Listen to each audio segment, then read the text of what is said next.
Hello Earthlings, ultraviolet from the Bronx here. Today we're going to get to the most effective, most powerful punch in all of martial arts, and especially the sport that is near and dear to my heart, boxing. The straight right, just like that there. When you're throwing the straight right, and when you get into it, you want to set up with a probing jab. Alright, you want to fake, coming up, slip, duck, or change angles, and throw the right hand. Because when you do it that way, it makes it harder for the opponent to see what it is that you're trying to do. You always want to set it up behind a feint, behind a counter, you're rolling, or you're stepping as a jab with a lazy one, straight right to the face. Because when you do it that way, you're more likely to hit the target, and the one you don't see is the one that knocks you out. Now how you execute that right hand perfectly, getting into that boxing stance, making sure both feet 45-degree angle, right outside that front foot, arching that back foot, posture straight, chin tucked in, elbows nice and tight to the body. And when you execute that right, you want to sit into it. So you want to sit into the punch. Keep your eyes on the target. First two knuckles close to the thumb, making contact, and right back to the face as quickly as possible. So shit like that there, just like that there. Now, when you're doing it, you want to try to make sure your body, you don't want to be bladed, but you want to try to make sure your body is as small target as possible, because when you're loading up with the right, it's very easy to see it coming from a mile away.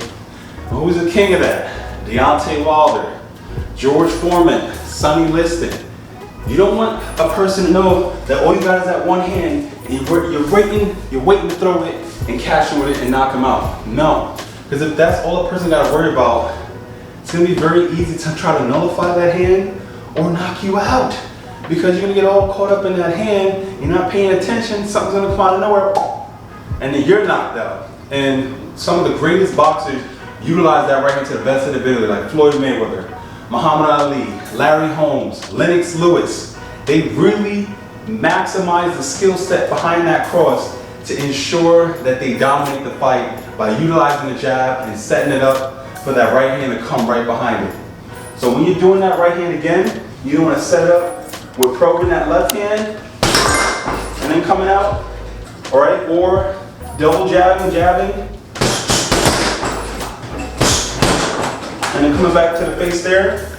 Or you want to fake like you're doing the right hand to the body, okay? And then come to the head, or fake like you're going to go to the head, and then come to the body and bring it right back to the face.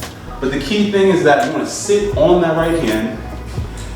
Your body should be fully square with the person when you're finishing off.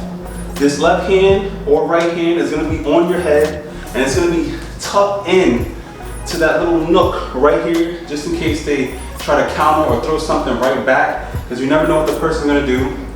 First two knuckles making contact, or last three, depending on how you turn that hand over.